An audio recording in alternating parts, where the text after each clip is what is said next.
ಶ್ರೀ ಗುರುಭ್ಯೋ ನಮಃ. ಹರಿ ಓಂ. ಭಾಗವತ ಸಂಪರಿಮೋದ ಶ್ರೋತೃಗಳಿಗೆ ಸುಸ್ವಾಗತ. ಹಿಂದಿನ 4ನೇ ಎಪಿಸೋಡ್ನಲ್ಲಿ ನಾವು ಸುಮಾರು 66 ಪ್ರಶ್ನೆಗಳವರೆಗೆ ಚಿಂತನೆಯನ್ನು ನಡೆಸಿದ್ದೇವೆ.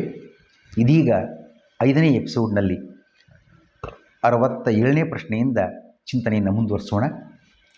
ಈ ಕಲಿ ದೋಷ ಪರಿಹಾರ ಉಪಾಯ ಏನು ಅಂತ ಕೇಳಿದ್ದಾನೆ ಪರೀಕ್ಷಿತ ರಾಜ. ಹರಿಯ ಜ್ಞಾನ ಧ್ಯಾನಗಳಿಲ್ಲದೆ ಕಲಿದೋಷ ಪರಿಹಾರ ಸಾಧ್ಯವಿಲ್ಲ. ಹಾಗಾಗಿ ಶಾಸ್ತ್ರಶ್ರವಣ ಮನನ ನಿಧಿಧ್ಯಾಸನಾದಿಗಳನ್ನು ಕೈಗೊಂಡು ಹರಿಯು ಮನಸ್ಸಿನಲ್ಲಿ ನೆಲೆಗೊಂಡಾಗ ಎಲ್ಲ ಕಲಿದೋಷಗಳು ನಿರ್ನಾಮವಾಗುತ್ತವೆ. ಅಷ್ಟೇ ಅಲ್ಲ, ಅಂತ್ಯಕಾಲದ ಹರಿಸ್ಮರಣೆ ಮುಕ್ತಿಯನ್ನೇ ತಂದುಕೊಡುತ್ತದೆ. ಕಲಿಕಾಲದಲ್ಲಿ ದೋಷಗಳೇ ಹೆಚ್ಚೆನಿಸುವಂತಿದ್ದರೂ ಒಂದು ದೊಡ್ಡ ಗುಣ ಇದೆ ರಾಜ. ಯಾವುದದು? ಹರಿನಾಮಸ್ಮರಣೆಯಿಂದ ವಿಷಯಾಸಕ್ತಿ ಕಡಿಮೆಯಾಗ್ತದೆ. ಹರಿನಾಮಸ್ಮರಣೆ ಮಾಡ್ತಾ ಇದ್ದರೆ ಆ ಮೂಲಕ ಹರಿಭಕ್ತಿ ಹೆಚ್ಚಿ ಮುಕ್ತಿಗೆ ಕಾರಣವಾಗ್ತಾ ಇದೆ. ಗುಣದ ಕಲಿಯುಗದ ಒಂದು ಪ್ಲಸ್ ಪಾಯಿಂಟ್. ಕೃತಯುಗದಲ್ಲಿ ಧ್ಯಾನ, ತ್ರೇತೆಯಲ್ಲಿ ಯಾಗಾದಿಗಳು, ದ್ವಾಪರದಲ್ಲಿ ಪೂಜಾದಿಗಳು, ಇವುಗಳಿಂದ ದೊರೆಯುವ ಫಲ ಕಲಿಯುಗದಲ್ಲಿ ಹರಿನಾಮ ಸಂಕೀರ್ತನೆಯಿಂದ ಲಭ್ಯವಾಗ್ತದೆ. ಧ್ಯಾಯನ್ ಕೃತೆ ಯಜನ್ ಯಜ್ಞೈ ತ್ರೇತಾಯಾಂ ದ್ವಾಪರೇರ್ಚಯನ್ ಯದಾಪ್ನೋತಿ ತದಾಪ್ನೋತಿ ಕಲೌ ಸಂಕೀರ್ತ್ಯ ಕೇಶವಂ ಅನ್ನುವ ಮಾತು ಇರಬಹುದು ವಿಷ್ಣು ಪುರಾಣದ್ದು. ಯದಭ್ಯರ್ಚ್ಯ ಹರಿಂ ಭಕ್ತ್ಯಾ ಕೃತೆ ವರ್ಷಶತೈರಪಿ ಫಲಂ ಪ್ರಾಪ್ನೋತ್ಯವಿಕಲಂ ಕಲೌ ಸಂಕೀರ್ತ್ಯ ಕೇಶವಂ. ಕೃಷ್ಣಾಮೃತ ಮಹಾರಣವದ ಶ್ರೀಮದ್ ಆಚಾರ್ಯರ ಮಾತಿದು. ಅದಿರಬಹುದು. ಈ ಮಾತುಗಳನ್ನು ನಾವು ನೋಡುವಾಗ ಕಲಿಯುಗದಲ್ಲಿ ಕಷ್ಟ ಕಾಲ ಇದು. ತುಂಬ ಕಷ್ಟ, ತುಂಬ ಧರ್ಮಲೋಪ ಎಲ್ಲ ಆಗತಕ್ಕಂಥ ಸಮಯ. ಆದರೂ ಧೈರ್ಯದಿಂದ ಸ್ವಲ್ಪ ಧರ್ಮಾಚರಣೆಯನ್ನು ನಾವು ಮಾಡಿಬಿಟ್ರೆ ಬಹು ಫಲಪ್ರದವಾಗ್ತದೆ. ಧ್ಯಾನವು ಕೃತಯುಗದಿ ಯಜನಯಜ್ಞವು ತ್ರೇತಾಯುಗದಿ ದಾನವಾಂತಕನ ದೇವತಾರ್ಚನೆ ದ್ವಾಪರ ಯುಗದಿ.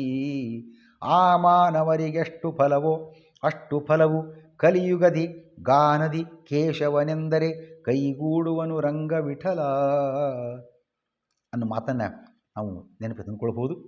ಲಯಗಳು ಎಷ್ಟು ಪ್ರಕಾರವಾಗಿವೆ? 4 ಪ್ರಕಾರವಾಗಿವೆ. ಯಾವುವು?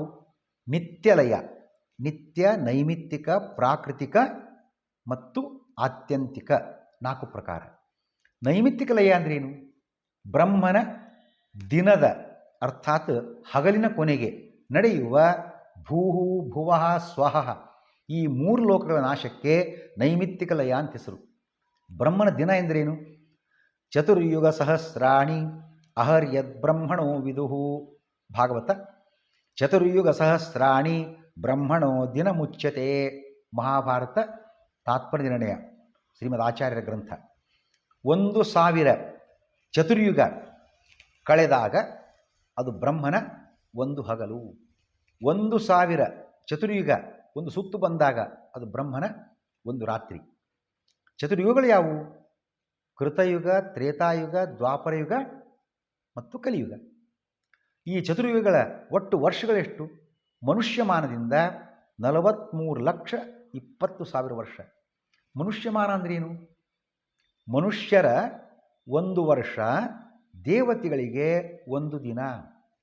ಮನುಷ್ಯರ 360 ವರ್ಷ, ದೇವತೆಗಳಿಗೆ 1 ವರ್ಷ. ದೇವಮಾನಕ್ಕೆ 360ರಿಂದ ಗುಣಿಸಿದಾಗ ದೊರೆಯುವುದೇ ಮನುಷ್ಯಮಾನ. ಈ ದೇವಮಾನ ಮನುಷ್ಯಮಾನ ಲೆಕ್ಕವಾದಲ್ಲಿ ಈ 4 ಯುಗಗಳನ್ನು ನೋಡೋದು ಅಂತಾಗಿದ್ದರೆ, ಕೃತಯುಗ ದೇವಮಾನದ ಪ್ರಕಾರ 4,000 ವರ್ಷ, ಸಂಧಿಕಾಲ ಸೇರ್ತದೆ ಒಂದು 800 ವರ್ಷ, ಒಟ್ಟು 4,800 ವರ್ಷ. ಅದಕ್ಕೆ 360ರಿಂದ ಗುಣಿಸಿದರೆ 17,28,000 ವರ್ಷ ಆಗ್ತದೆ. ಹಾಗೆಯೇ ತ್ರೇತಾಯುಗ 3,000 ದೇವಮಾನ ಪ್ಲಸ್ 600 ವರ್ಷ ಸಂಧಿಕಾಲ. 3,600 ಗುಣಿಸು 360, 360, 12,96,000 ವರ್ಷ ಆಗ್ತದೆ. ದ್ವಾಪರ ಯುಗ ಬೇಸಿಕಲಿ ದೇವಮಾನ 2000, ಇಯರ್ಸ್ 2000 ವರ್ಷ, ಸಂಧಿಕಾಲ ಪ್ಲಸ್ 400 ವರ್ಷ, ಸೊ 2400 ವರ್ಷ 2400 ಇಂಟು 360 ಅದು 8,64,000 ವರ್ಷ ದ್ವಾಪರ ಯುಗ. ಇನ್ನು ಕೊನೆಯದಾಗಿ ಕಲಿಯುಗ ದೇವಮಾನ 1,000 ವರ್ಷ ಪ್ಲಸ್ 200 ಸಂಧಿಕಾಲ ಸೇರಿಸ್ಕೊಂಡ್ರೆ 1,200 ಇಂಟು ಗುಣಿಸು 360 4,32,000 ವರ್ಷ. ಇದೆಲ್ಲ ಒಟ್ಟು ಬೇರೀಜ್ ಮಾಡಿದಾಗ ಕೃತಯುಗ, ತ್ರೇತಾಯುಗ, ದ್ವಾಪರಯುಗ, ಕಲಿಯುಗ 4 ಸೇರಿದರೆ 43,20,000 ವರ್ಷಗಳು ಆಗುತ್ತವೆ. ಪ್ರಾಕೃತಿಕ ಲಯ ಅಂದ್ರೇನು? ಬ್ರಹ್ಮನ ಸಾಧನೆಯ 100 ವರ್ಷ ಮುಗಿದಾಗ ಸಪ್ತಾವರಣಗಳೊಂದಿಗೆ ಇಡೀ ಬ್ರಹ್ಮಾಂಡ ನಾಶವೇ ಪ್ರಾಕೃತಿಕ ಲಯ. ಸಪ್ತಾವರಣ ಯಾವುದು? ಅದೇ ರೀ, ನಮಗೆಲ್ಲ ಗೊತ್ತಿದ್ದಿಲ್ಲ, ಆಗಲೇ ಬಂದು ಬೇಕಾಷ್ಟು ಸಲ. ಪಂಚಮಹಾಭೂತಗಳು ಆಕಾಶ, ವಾಯು, ತೇಜ, ನೀರು, ಪೃಥ್ವಿ 5 ಆಯ್ತಾ? ಅಹಂಕಾರ ತತ್ವ, ಮಹತ್ತತ್ವ, ಇವೇ ಸಪ್ತಾವರಣ. ಇವೆಲ್ಲ ಸೇರಿದಾಗ ಅದೇ ಬ್ರಹ್ಮಾಂಡ, ಅದರ ಲಯವಾಗ್ತದೆ. ಶ್ರೀಕೃಷ್ಣ.